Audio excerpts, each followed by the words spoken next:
Hello guys, सबैलाई नमस्कार। मेरो यो पहिलो भ्लग हो। यहाँ आज धेरै जाडो परेको छ। आगो तापेर बसिरहेको छु। म मेरो घर पछाडिको करेसा बारी देखाउँदैछु। त्यहाँ हेर्नुहोस्, त्यहाँ तोरी बारी छ। यतापट्टि चाहिँ तोरी फुलिरहेको छ, उतापट्टि चाहिँ मसुरो अलिक सानो छ। यता साइडतिर लसुन, यता पनि अर्को क्यारीमा लसुन छ। हामीले हाम्रो घर परिवार सबैजना मिलेर मिहिनेत गरेर लगाएको।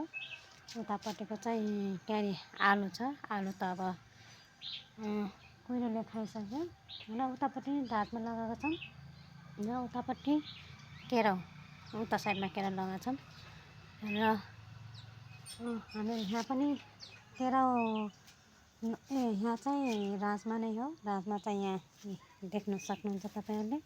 यही राजमा फुलेर पनि यसको कोसा लागिरहेछ। कोसा भर्खर लागिरहेछ भनौँ। अझै पाकेको छैन, अझै खाने भएको छैन। यता छ सबभन्दा, हाम्रो घरमा सबभन्दा केरा मध्येमा ठुलो केरा हो यो। र यो केरा अलि पकाउने समय भएको छैन र अनि अब लाग्छ होला 2-3 महिना पकाउन लाग्छ होला। यहाँ चाहिँ अब कुहिरोले खान्छ भनेर बोरा लगाएको छौँ। यता देख्नुहुन्छ, यता उता पनि केरा छ। त्यो पनि अलि धेरै ठुलो त छैन, सानो केरा छ। यता छ मिठो त मिठो छ। फेरि घरको अर्ग्यानिक केरा, हामी त प्रायः अब धेरै जसो अब केरा किनेर खाँदैनौँ। अब यही अर्ग्यानिक केरा घरमा लगाएको छौँ, यही केरा भइहाल्छ हामीलाई।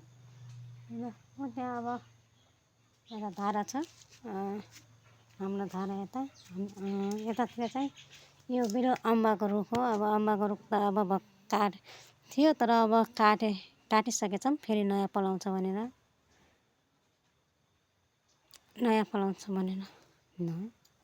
स्टार्टै गरेँ।